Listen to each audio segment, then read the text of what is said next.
Generally Famous is proudly brought to you by Trade Depot. Generally famous for saving Kiwis thousands. Call into one of the stores or visit online at tradedepot.co.nz. Kia ora, Aotearoa, and welcome to Generally Famous. I'm Simon Bridges, and every week I talk to generally famous but always interesting guests about life, love, and what makes them tick. Today's guest is a somatic sexologist, a pleasure advocate, a sex educator, and co-host of the award-winning podcast, The Trainee Sexologist. Morgan Penn, welcome. Thank you. It's my pleasure to be here with you. I'm very excited. So, you have a background in media. Yeah, I was in radio for 15 years. And how did you get, or maybe a better question is, why did you get from that to somatic sexology? Because when I wasn't working hard in radio, I was gossiping in the kitchen room about people's sex lives. Right. I was the person everybody would come to for advice.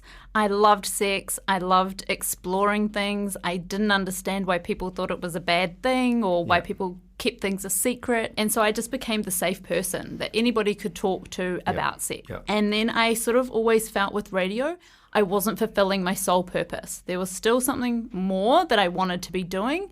And I didn't even know that there was such a thing as a sexologist. As soon as I found out, I was like, that's me. I've got so many questions, but one of them is off the back of that. How many, do you think there are a lot of sexologists in New Zealand? Or I would say not many. No, I've not knowingly met one before you. Right, okay. So this morning is like, I'm a virgin sexologist greeter. Nice to pop your cherry, Simon. Well, in this regard, that's right. What do you reckon? 50? 200? There's a lot of sex therapists that are like psychologists that have then gone into like specify in that realm. In a counselling and this sort of... Yeah, right. And it's quite broad. Whereas like I'm quite different where I've gone and studied somatically, which means to work with the body. So it means I can also perform one-way touch on bodies. So that's what I get from the word somatic is it is physical as well as, as you say, that sort of counselling or discussion, which you obviously do as well, I presume. Yeah, absolutely. I mean, the thing is like when we're actually having sex, we're using our body most of the time. This is true. So we need to be engaged with the body. Yes. And the mind is very important, but the body is equally. And the body holds its own wisdom and traumas and experiences and pleasure, so that's where we have to be deeply connected. And you talked about purpose. So are you deeply fulfilled as a somatic sexologist? Oh my God, yes. Fuck yes. I love it. And I have to practice what I preach, right? So I have to be having an amazing sex life with myself. Yes. And of others, if I choose. There are so many puns and so on, onomatopoeia I could do right now. I'm going to resist that this whole podcast, right? Well, I just feel like it will be juvenile. And we're a higher brow podcast than that kind of carry on. So that's how do you become you say, and I don't mean to say, I don't think you are, I'm sure you are, but you say you're trained, you're a trainee, and that's your podcast, but you're actually a fully trained somatic sexologist. Run me through that. Yeah, so I had to work with hundreds of bodies. I had to get people to offer up their bodies to, qualify. So I had to learn about nervous systems. I had to learn about biology, psychology, physiology, all of that sort of stuff. Do you get a qualification at the end of that? Yeah, right. Yeah. I've studied with the Institute of Somatic Sexology in Australia. Yep.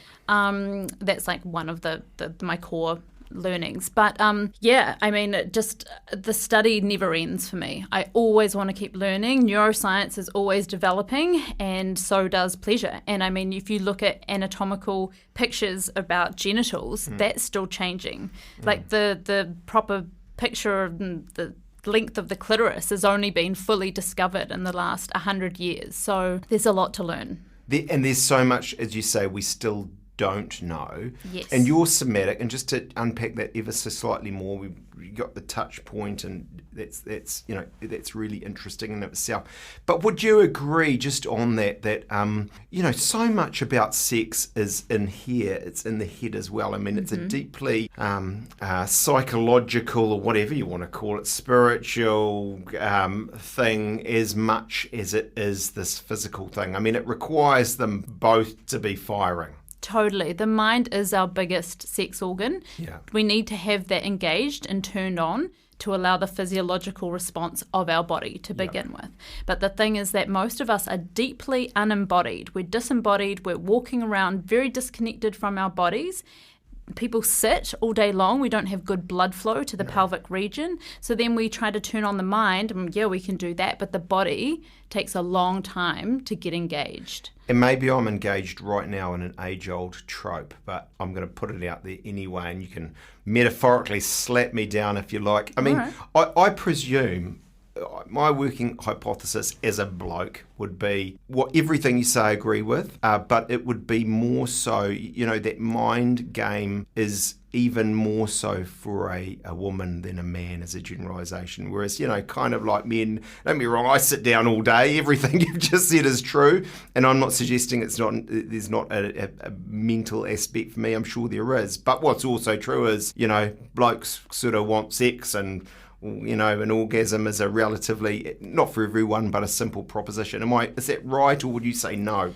Well, I mean, that is a big generalization, but I would say, like from my personal experience of what I see from my clients and stuff, yes, that is probably true. And I think there's so much that feeds into that, right? Like the mental load that women actually carry is so different from a man as well. They're a lot more sort of like present in their bodies because they're more single task focused, whereas women are carrying a multitude of different things in their mind all the time. And this is evolutionary biology and all of those things, right? This Absolutely. is a gazillion years of, different roles, functions, and so on. Yeah. And now we're living in this time where we are filled with cortisol. We're all stressed. Yes. And it's so hard for natural libido to come through when we've got cortisol flushing through the body, because it puts us into our sympathetic nervous systems where we're in safety mode. We're trying to find safety where we don't feel safety. So it's hard to actually have libido and to feel arousal. We need to feel downregulated and safe. So possibly another complete trope, and we're going to talk porn at some point in this, that's important,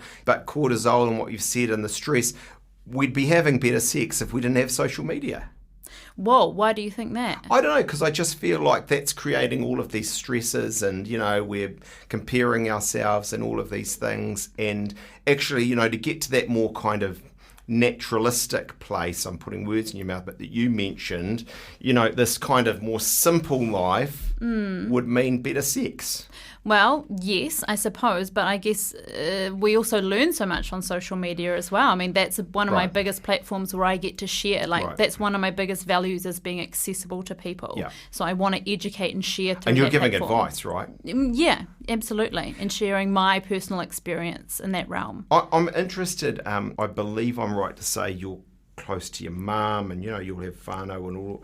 What was their view when at some point in time, I'm training to be a sexologist. Only reason I say it's not like a primary school teacher, or I'm always mean to accountants, or an accountant or a builder or something. It's a somatic sexologist, and possibly at that time, if they're like me, they couldn't even spell that, let alone kind of get their head around. Did they have anxiety for you? My mum did when I was studying, and the type of things that she knew that I was doing with bodies. She thought I was in a sex cult. She actually thought, and because I had to go to Byron Bay for 2 weeks for hands-on stuff all the time. Or was there sacrificial kind of exorcisms? Absolutely. Semen spiritual smearing on my face. No, not at all. It was a bit wild, but it was all good learning, and it was all expansive stuff for my body. But what I think is I found so amazing with my family, they've been so supportive, so proud of me. Once they understood it more. Yes, and could understand my vision, which is I want to change the world through sex, healthy sexuality. And so they're my biggest cheerleaders, and I'm so grateful. Fantastic. Yeah. I presume at a level you kind of registered and you sign up to an ethical code and these sort of things. I mean, is there a health and safety point here? I think from listening to your podcast, which I really enjoyed, by the way, that there's in terms of physical touch, fundamentally only work with women, or have I made that up? Currently, I am only working with vulva owners. Yep. Yeah. And that is a safety thing from my perspective as well, because there's such a big education piece around healthy sexuality. Yep. And so I think a lot of men, and I find this on my Instagram, will sexualize me, which is one of my biggest things that I try to debunk, is I get to choose when I'm sexualized, not you. Yep. If I want to put my breasts on Instagram, that's not necessarily a sexualized thing. They're just breasts. You know what I mean? So for my safety, I just touch vulvas and women that need support reconnecting with their bodies. And in that regard, I mean, is there a sort of, is the code, does it sort of make clear, or, I mean, I imagine there'd be something around this, it's like university lecturers no longer can have sexual relations with their students, da-da-da-da. I mean, is that part of how it worked for you? You're not there, if I can put this possibly too bluntly, you're not there to be aroused or be sexually engaged with your clients. Oh my God, of course. Yep. And that's a whole power dynamic, right? Yep. This is the whole Me Too movement, the whole thing that's rippling through the media industry at the moment as well. So yeah, absolutely. I am there to hold space for safety and groundedness, and that's the biggest thing. And when I touch bodies, quite often women's bodies haven't been touched in a way like that before. They've either been touched sexually or medically, right, but not in a non-agendered, loving way. Mm-hmm. Yeah, so it's actually really healing for women to experience that kind of touch. Fantastic. So run me through your services, because my sense is they're wide and varied. Yeah, so if I am working with the body, then I'm normally doing a yoni mapping. Yep. So yoni is another word for everything that's in the genital region for a woman. So that's like vulva, vagina, womb space. And that is about finding the landscape. So many women don't actually know, and men actually, they don't actually understand their genitals, what parts are what they do, where they live, what size they are. When people learn that they've got a ligament that goes over their pubic bone to hold their clitoris in place, like, whoa, that's a game changer, because then we're so grateful for this because we love the clitoris. It's the star of the show down there for most people. So yeah, I educate women on their bodies by touching. It's the body-mind integration that needs to happen because there's such a disconnect. So it's educative. It's not that you're mapping it, but because each one is individual, I suppose they are at a level. Totally. But it's more about showing them what it is they've got, what it means, its significance, how it works. And because they don't know that. Yeah, and I have women that come to me that are in their 60s that are like, I'm dead down there. I haven't been touched. I can't touch myself. I can't feel anything. And the moment that we start unraveling and touching, they're like, whoa, that feels good. Oh my God, I can feel something. So it's about this reconnection and this understanding that they're not dead down there. It's it's alive. It's a very, like, the pussy is a shapeshifter. She changes and she's very quick to respond once we connect in there. So that's one facet of my work. And how much would that be? That's probably 30%. Right. Yeah. A lot of people come to me after birth trauma, right, like they're disconnected, they need a reclamation of their body, sexual trauma. Are these women for the most part heterosexual, or is it we talking all? Oh, yeah. Lots of different, and people that are confused, people that are asexual, but they still want to be connected to their body and understand it. Yeah. Yeah. And then I work a lot one-on-one, just with people that are having sessions that don't want to have sex anymore, or they've lost their libido, or there's a mismatch in libido with couples. I do a lot of that kind of work as well. People that don't know how to communicate with each other in relationships, let alone talk about sex, And then, like I talked about with accessibility, so I do the podcast so I can share and educate on that realm, and I also offer workshops where people can come and learn and be in community with like-minded people. And just on that latter stuff, I mean, you're putting some fun in it, right? There's nothing wrong with that. Sex should be fun. Absolutely. We get so serious about this. Yeah. Yeah, like, when was the last time you giggled during sex? I don't know. I'm not. This is not about me. Oh, come on, Morgan. Simon, tell me. I'm your typical repressed New Zealand male. Come on, let's not do this. Well, we could do some work on that. Yeah, exactly. Well, if we do, I'll pay you. How's that? Okay. But you don't work with male clients, which is fair enough. So I do online. Right.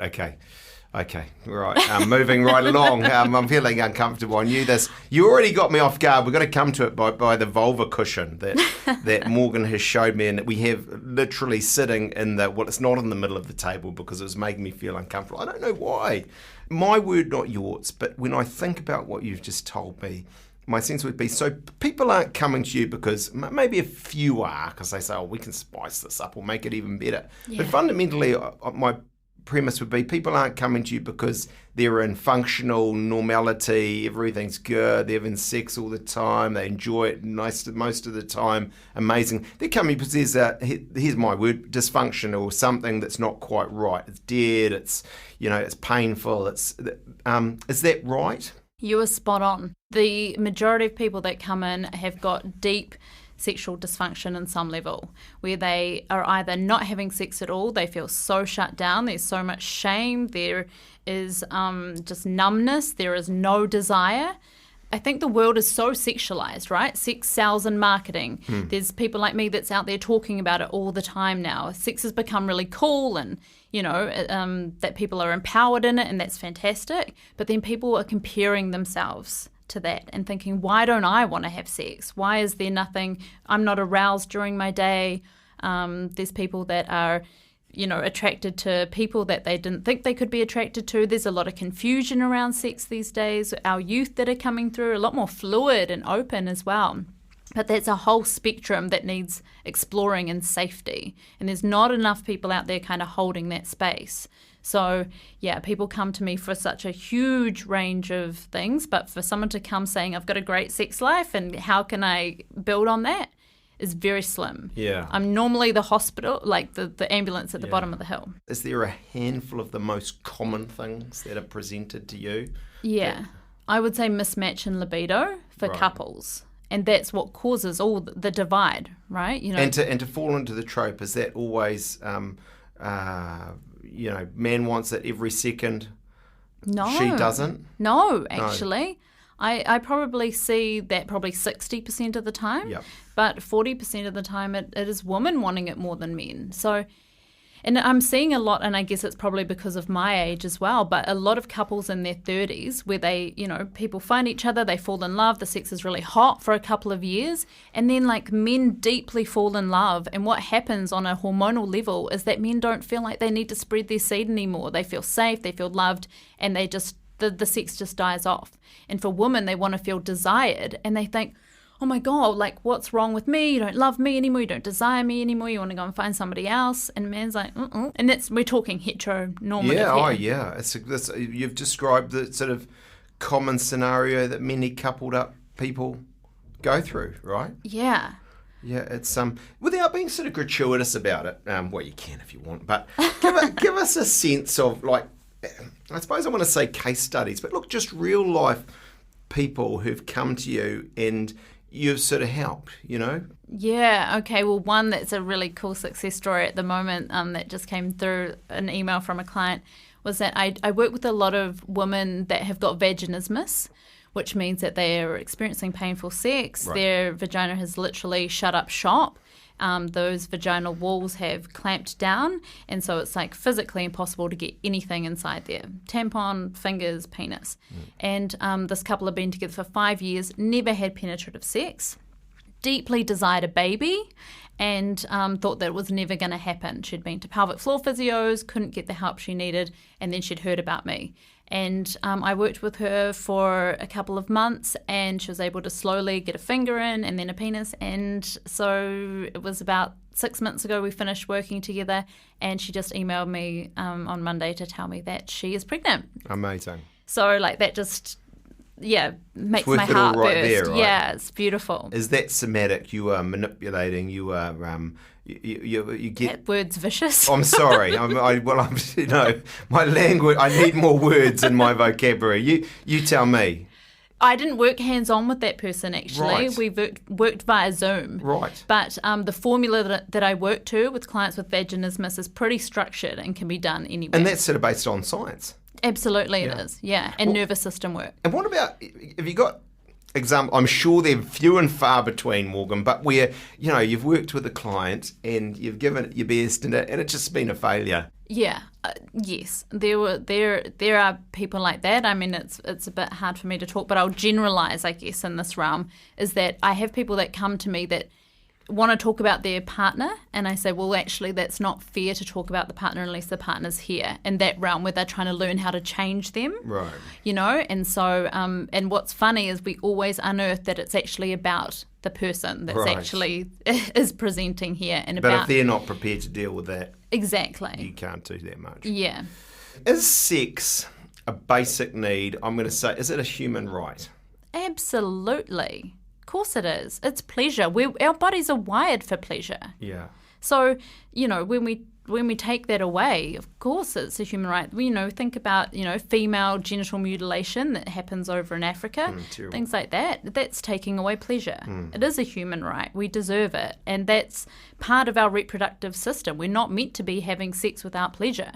What just occurs to me, what about though, like abstinence, or what do we call it, chastity? Or for some people, that's not a strategy. It happens. They don't want it to, right? But in terms of an actual approach, maybe for like celibacy, you mean? Yeah, celibacy. Is this something you've ever done? Yeah, I have actually. Yeah. I think it's really as a purposeful thing. Yes. You've been like, I'm going to steer clear of this for X period of time and see what that means for me. Yeah, I've done that multiple times in my life because, one, I like to come back to having a sense of my own body totally and hold sexual energy, because I think quite often we're not taught how to hold orgasmic energy or arousal in our body. We feel like we actually have to discharge it. This is sort of the tantric view of life, It actually is. Yeah, you're not wrong. Yeah. It's about working with those energetics in the body. And what I find is when I'm really in my flow and I'm creative, I get really turned on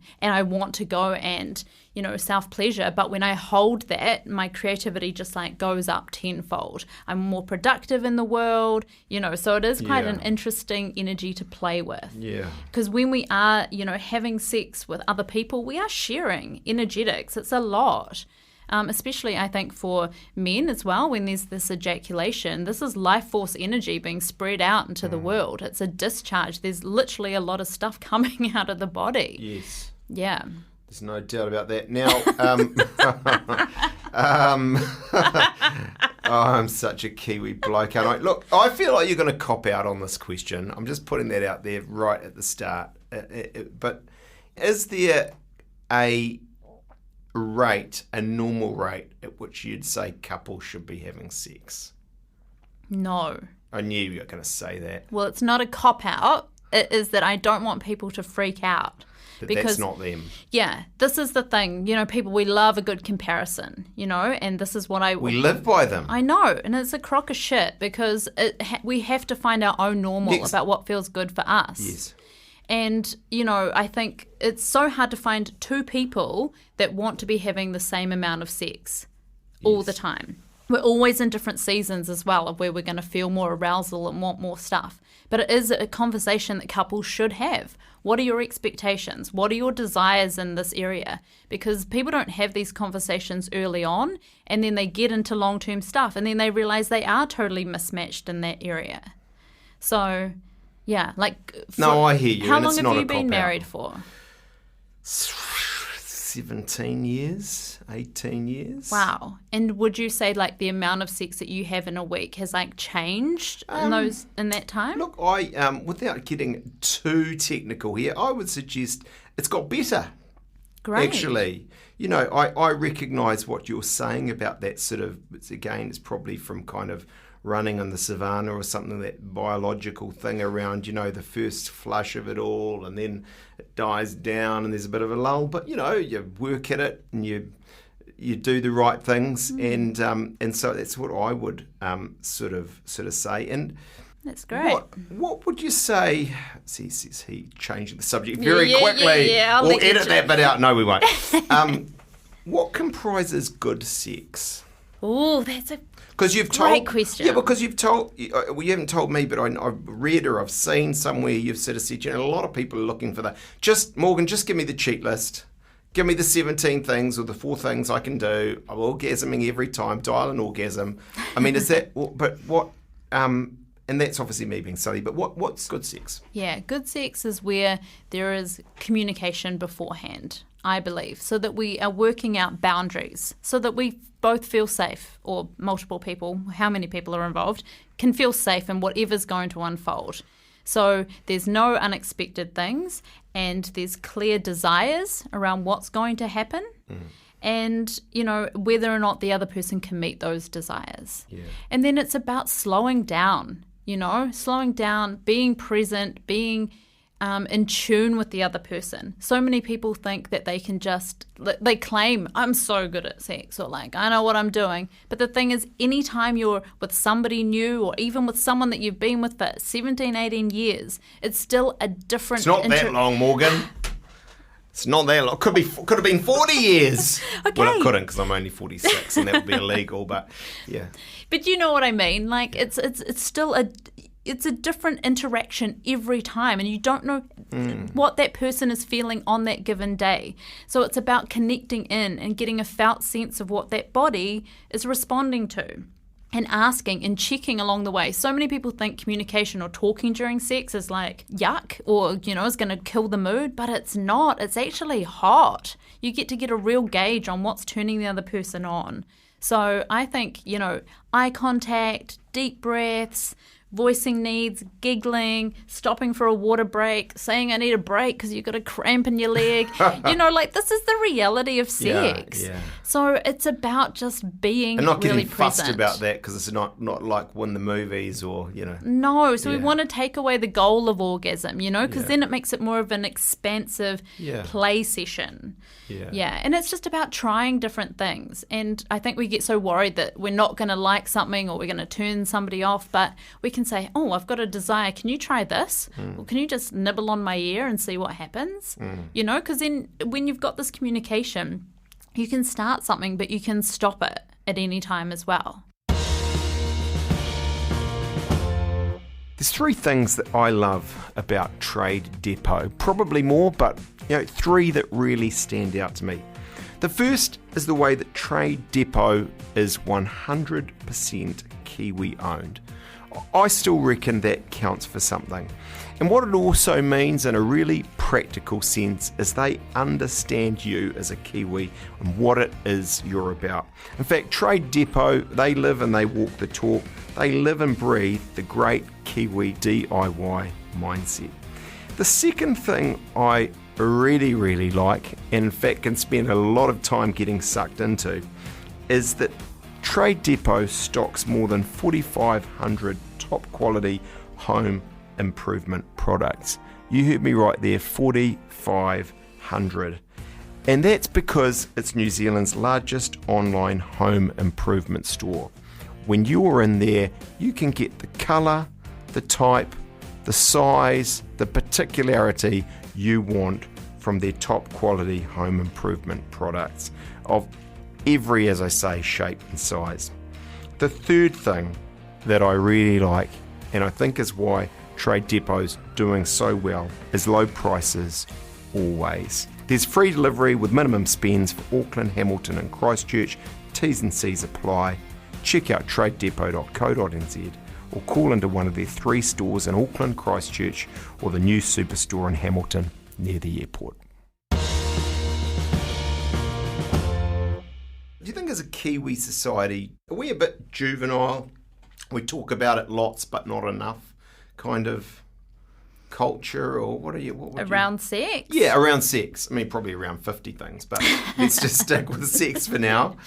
Absolutely. I think we're still really prudish. I think we've still got quite a few old school beliefs going on, and I think we are scared to have the real conversations. We can kind of go surface level, but what I'm finding as well, I think with our rangatahi, with our youth, is there's kind of this empowerment piece with young women, which is like, yeah, I can go out and I can sleep with whoever I want and I can do whatever I like, which on one hand, yeah, great, absolutely you can. But where's the deep education around that stuff, and where's the reverence for our bodies and connecting with another person as well? Because we're not talking about it properly and telling the truth about what's happening, we're kind of stuck in this funny place, I think, where we're still not having the proper conversations. What would a proper conversation look like, do you think? And let's go there. I wanted to come to it because I think it's an important thing. But education in our schools and so on. What would you say about that as a few kind of basic?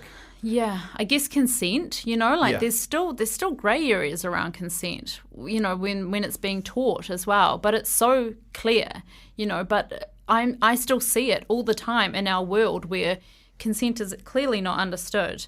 And it's even when we're talking about like the healthcare system, when certain things are being pushed on the majority of people, it's not consent, you know. So we need to talk about consent, and we need to talk about it in lots of different layers and see it in lots of different contexts, not just in the moment of do you want to have sex, yes or no. It's so much bigger than that. Porn, you know, that's a huge piece where so many people are still going for education. And that's a downfall because the current education system in New Zealand is lacking. Yeah. They've just done a rejig of that, and it's still not good enough. Right. On your podcast, you talk about anything and everything with your colleague Sharon? Sharon Casey. Sharon Casey, yeah. And, you know, and sex is obviously, it's varied, it's complex, it's all sorts of stuff. I mean, there's B&D, there's S&M, there's anal, there's threesomes, there's sex parties, there's dominatrix, there's strangulation. I think you talk about all of those things on the podcast. And you've already said, I mean, we've talked communication, we've talked consent, that's critical. I suppose, see, I was, a long time ago, prior to politics, I was a criminal lawyer. I've done a lot of sexual abuse cases back in the day, and they're difficult cases. But I suppose what I would sort of say to you, and interested in your reaction, I think you actually said it, funnily enough, back then, is, you know, actually consent at a legal level, or if you like, at the what's right level, it's not that difficult, right? You know, what I'd say, though, is as a partner, a dad, a citizen, all those things, you know, more than sort of legally, if you like, morally, ethically, there's consent that's legal, that's good, but actually you can still have consensual sex that's manipulative. There's that word, I think you agree with in this context, aggressive, violent even, maybe dishonest, that leaves people with regret. Yes, absolutely. And what also plays into that, which doesn't really get taken into account, is that there is a consent that can be withdrawn non-verbally, right? And that can come from people that haven't got a self-worth to put in a clear no, even when they want to say no. So that's a big piece as well. But that starts, you know, when you say you're a dad, like, you know, with our children, we need to be teaching them that when we're tickling them and they say no, even if they're giggling, that's a no, because they have said that. You know, when they don't want to go and hug a family member that, you know, they haven't seen in a long time, that should be honoured. And, you know, when people do that, oh, you don't want to hug me, that's a manipulation. You know, so we need to like be seeing behaviours like that we are showing in front of kids and starting to hone them. So you say it starts really early. Far out, yes. Not necessarily in a sexual context, but you know that's that consent. Body autonomy and body sovereignty is so important that we teach that to our youth. Yeah. Porn, you've mentioned it. Maybe we're deeply divided even at a level, or not. If not divided, certainly we're not sure what we think as a society, you know. So porn is prevalent today, but it's sort of problematic, isn't it? Because if we think about what worries me is our young and the way it's, you know, potentially it seems to me just as a layperson, changing the view of sex, you know, as I say, that aggressive, possibly even violent sort of objectification of woman that we're normalising through it. What are some things you would say about porn? So I agree with everything you've just said about porn. And I think the biggest thing is that I don't want to vilify porn too much, because it is a useful tool. Sure. And that some people make their living off porn, you know, and that's totally fine. But it is a performance. That's what we need to remember, you know. It is like we don't watch Shortland Street and think that that's how we're going to go to the doctor. You're shocked about this? Are you?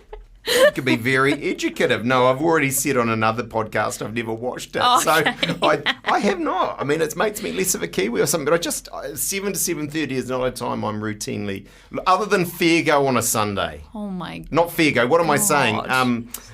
country calendar. Oh, yeah, okay. On a Sunday. I can get him I behind do that. like a bit of country calendar. Just because I feel like, even though I've got zero to do with the country anymore, or, at any space, I feel like as a New Zealander, it's like a patriotic duty to watch country calendar and watch them picking the grapes or Oh my God. So lambing or whatever it is they're doing. Well, right now I'm hoping you also watch some porn so that evens out. Well, I'm not telling you for one way or God's another, sake, damn because it. there is no good answer to that question, right? If I say no, I look like a prude. If I say yes, good grief, I'm not giving that to stuff.co.nz. That's out of control. Yeah. Yeah, it is an interesting one. It is very problematic, especially the behaviours we see in it. We never see condoms being used. We never see the consent and the communication happening beforehand. And then, we see this rough sex, which then it just becomes normalised. And so, and a lot of our youth, because they are watching that for education, because they're curious, we're all curious about people having sex. We want to see what people do, what happens. When we're seeing things like that, the roughness or like a lot of, I've seen, and you might have heard on my podcast, I shared about how in a rural town in New Zealand, the rates of injury via anal sex for youth were skyrocketing because there was like this group, and it was a whole thing in a school that they started watching porn and it became anal, and then all the girls thought that they had to have anal sex. Yes. And they had all these internal tears. And so there was like big community meetings about it with the local nurses and parents and schools, and it was crazy. I've heard stories along those lines as a local member of parliament back in the day, and what is happening not at high school, by the way, at intermediate. It is troubling. And I suppose just to round that off at a level, if there's any kind of convenient, there's nothing convenient about this discussion. I think where we agree then is, let's take strangulation, which seems to be or choking or some of these things. It is one thing between 28-year-old couple who have deep communication and thinking through what and how they're doing and understand. There's a very different thing of 15-year-olds where the guy's just doing it because that's what he sees on the video all the time. Absolutely. And, then there are things like there are ethical porn sites out there as well. So, if we want to be engaging in porn, we should be doing it ethically. Is that sort of not that I would know, but is that sort of, are we talking sort of more sophisticated mood music, or what's going on with these We're sites? talking about diversity in colours, sizes. We're talking about the performers being paid well. We're talking about being treated well on set, things like that, because there's actually such a undertone of unhealthiness and abuse that happens even in the creation of a lot of the mainstream free porn that we see. And like sex workers, that is an important job in this world. Yeah, well, I'm going to come to that. I mean, our oldest profession. Absolutely. Alongside the farmers on country calendar, I would say. They are like the two oldest professions we have in this world. But again, let's be frank, and I don't, please, Prostitutes Collective, so I don't get on the phone, it's a bit like you as a somatic sexologist. Mum and dad sitting there saying, it's not the first job they want their child to do, right? And that's because, again, there's a taboo about it. There's all of these sort of things. And it can be, again, there are so many variations of prostitution from, on the street through to, much more, very different ways of doing that. What do you sort of say about that and prostitution as a generalisation? So don't be judgmental, Simon. Simon, I think you should use the word sex worker instead of prostitute, for one. And then I think that it's... But in seriousness, and educate me, what difference does that make? It's about, I don't know, it's more like a reclamation of the truth of what it is. Prostitution has almost become a bit of like a derogatory word. And is it the word that sex workers would prefer to be used? Yes. Yeah. So I think, and it's just about, same thing as pronouns. We respect, whatever somebody wants to be called these days, we work with that. So, I think, I'm really proud of New Zealand. We're the first country in the world to decriminalise sex work, and that's great for safety. of the people that are working in this field. But unfortunately, there's still a lot of unsafe behaviours going on, especially like in terms of, and you might know more about this than me, even like the immigrants, that come here to work. They're not protected under our laws. So, yeah. But it is, there's also a new form of sex work that's popping up a lot more, which is surrogacy, which is there are surrogates that are being used, that are being referred by like psychologists. Like I would refer people to surrogates as well, that people will actually go to for sexual like healing. Yeah, where there'll be some kind of sexual issue that's coming up that kind of needs to be processed through the body with relating to another human. And that's very different from you, but what you're but what you're suggesting is at a level that is a form of sexology.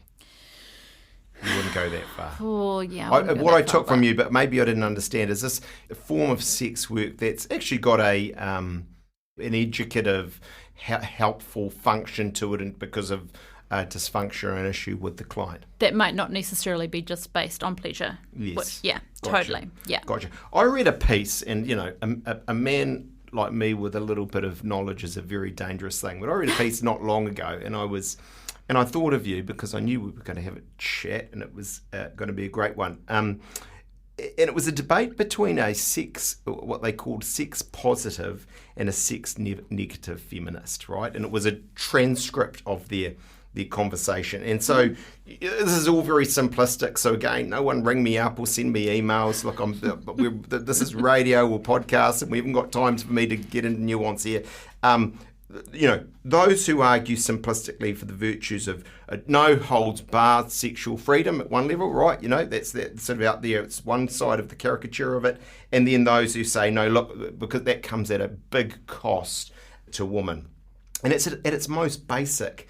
What the sex negative feminist was saying, it seemed to me, is that, look, even though there's exceptions, the sort of culture we've got of hyper liberalism, sexualization, some of the things we talked about, porn and so on, suits men much more than it suits women, and it encourages women to imitate masculine sexuality, which isn't good for the well-being of women.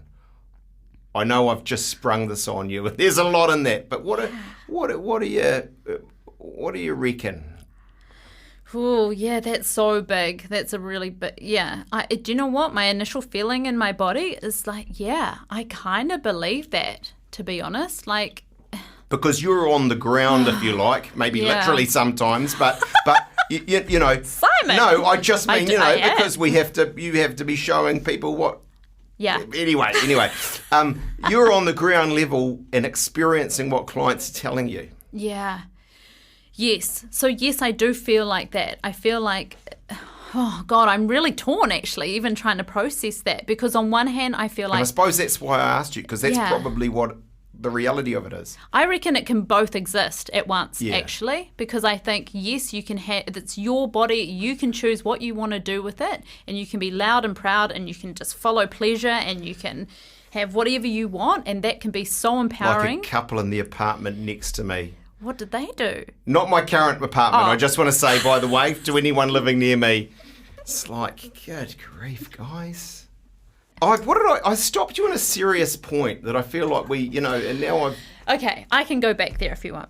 I think that there is the detrimental side of the sexual freedom and sexual revolution that we are going through. Yeah. Is that, yes, people are treating sex like it's just a commodity and forgetting the deep reverence for the fact that two bodies or more are connecting and sharing and having a really intimate moment. And there are feelings, there are hormones, there's all these things that go into it that will change us, and we want to bond. Like, actually, the way that humans are designed is that we will bond even through kissing for 4 minutes. We're going to start releasing pheromones and endorphins and bonding hormones, and so the way that we are treating sex a lot these days, it does make it easier for, I hate that we're generalizing with gender, but men to just come in, like, tap and gap, get what they need. Sex just seems to be transactional a lot of the time of what I'm seeing. That rhymes. Yeah, and we need like a generalisation kind of qualifier on this conversation, right? Yeah. Don't send us 15 emails, please don't. We understand there's nuance on this, but both of us. Quick fire, to the extent that we can on such complex issues, is sex sacred? Yes. Is monogamy old-fashioned? No. Good, because I've been married 17, 18 years or so. Yeah. I should actually know whether it's Congratulations. 17 or 18, but to be fair, when I've put it up on my Facebook in the past, I've got it wrong, so there you go. Do you have a full-time partner or a partner? I'm no. Ambiguous. I'm dating somebody. That's quite special, yeah. And will you still be, and I don't, it's impolite to talk about people's age, but you're mid-30s, something like that, am I right? And will you still be a somatic sexologist at 65? Fuck yes. Firstly, I just want to say it's not rude to ask people's age. I hate that. I don't know. No. This is our obsession with like the youth and like, aging and all this kind of stuff. It's like, that's such... Yeah. No, I think you're right, but some people do think that. Yeah, but we need to change that. I'm trying to be well behaved on all of that. Well, because there's photos, and I need to put some context around these photos. On the table is a relatively large red cushion with what looks like a ballerina's shoe in the middle and some sort of a small marshmallow coming out of it. I am told by Morgan it is called a vulva cushion. Yes. Run me through this. So that middle bit that you're talking about that looks like a ballet shoe is the inner labia, and the marshmallow bit is the clitoris. Clitoris, right. So this is my education tool. I just had a really bad pun come into my head. What? Clitoris all sorts. But no, look, let's keep moving. This is terrible. I'm sorry. No, we're editing that as well. Is that because you want to eat it? Well, no, because I said maybe it's there's a deep sort of Freudian subconscious thing going on here. Anyway, sorry. Don't be. This clitoris here is edible, but I more often than not use it to teach people about their own anatomy. This whole vulva cushion is a beautiful way of getting people to touch, a vulva. This obviously isn't life size. It's the size of my head. So, So it's got all the parts that a normal vulva would have. You can feel it all. You can feel the structure, and it's a beautiful thing. And it looked really nice in your hands. And it's really, this is technically pretty kind of, it's got the, inside when I play and touch, there's things going on like in a real one. Yeah, what did you feel in there? No, that was an hour ago. I don't know, but and you bought this like at a specialist thing. I mean, this is not just, you didn't go out and bespoke ask someone, will you knit me up a vulva cushion? I might need one to stick my pins in. No, this is from the Vulva University. So Amazing. Yeah. We're going to finish this the way we finish with every guest, and it's a section we call General Knowledge. 3 questions. There are no right or wrong answers. What single object would you save from your house? Oh my God. I'm not attached to possessions at all. I just think I'd let it burn or flood or... Just walk out with your person. Yeah. Don't have a favourite piece of granny's jewellery or, I don't know. Nah, that's so strange, isn't it? I thought, my mind's just running a blank. I feel very like I'd probably be nude as well because if there was an emergency. Well, you are a somatic sexologist, and Yeah. I mean the cliche suggests to me you would be. Yeah. Okay. Oh my God, I know it. Okay, I've got it. Yes. My ponamu. Right. Wonderful. Yeah. What sort of size are we talking? Well, I've got multiple pieces, but I'd get my heitiki. Wonderful. What's the best night out? In the context of this, I'm glad I'm not saying best night in. What's the best night out you've ever had? Oh my God, that is wild. Oh my God. I bet it was. I reckon that it was one night when it wasn't even that out, but it was like a temple night, tantra kind of behaviour, and where I had my first like full body energetic orgasm. And I wasn't even being touched by another person. And Was this like a training course? Yeah. Right. Yeah. How many people are there? 50. There was 50 people in You the room. sort of all in the room, Yeah. clothed? Some people were. Right. Yeah. And there's sort of an instructor at this front sort of saying, hold it, hold it? We were actually going around and gazing at each other's genitals at the time. Oh my God, this is opening a can of worms. I'm actually, it's I mean, I think we've been pretty respectful about these things. We haven't got too graphic at any point in time. No, but when you're doing this kind of stuff where there's no alcohol, no drugs, but you're actually having a full body high, it's pretty wild. And enlightening? Very enlightening. Life-changing, some would say. So much to talk about there, but we're running out of time. What's the best advice given to you, and who gave it? It would be from my mother, and she's always just told me to be myself and speak my truth. Like, she sent me to school with a badge that said children are people too. She's just said speak your truth no matter how hard it is. Yeah. Fantastic. Morgan Penn, somatic sexologist, and much more. It's been just a pleasure to have you on. You've been listening to Generally Famous. There's a new episode every Wednesday. You can listen to them all at stuff.co.nz/generallyfamous or wherever you get your podcasts. In fact, if you follow us on Apple or Spotify, any of the podcast apps, in fact, you'll get the latest episode automatically. Sounds good, right? Thanks to my producer, Chris Reed. I'm Simon Bridges. I really appreciate you listening. Generally Famous is proudly brought to you by Trade Depot. Generally famous for low prices, always.